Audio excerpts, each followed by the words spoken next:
மயிலுக்கு தெரியும் அப்படின்னு சொல்லுவாங்க இல்லைங்க. அப்போ மயிலுடைய அழகை பார்க்கறதுக்கே அவ்வளவு ரம்மியமா இருக்கும். அந்த வகையில இங்க ஒரு ஆண் மயில் தோகை விரிச்சு ஆடினது பலரையுமே நெகிழ்ச்சியில ஆழ்த்தியிருக்கு.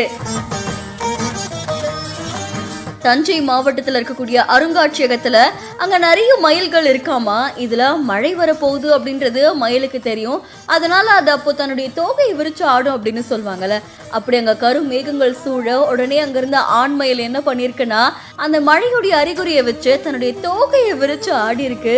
இது அங்க இருக்கிறவங்கள வெகுவா கவர்ந்திருக்கு. அதை தொடர்ந்து அங்க இருந்த நிறைய பேரு அதை போட்டோஸாவும் வீடியோஸாவும் எடுத்துக்கிட்டாங்க. அண்ட் மயிலோடைய நடனம் பார்க்கறதுக்கே கண்கொள்ளா காட்சியா இருக்கு அப்படின்ற மாதிரி நிறைய பேர் தெரிவிச்சிருக்காங்க. இந்த வீடியோ இப்போ சமூக வலைத்தளங்கள்ல வைரலா பரவிட்டு இருக்கு.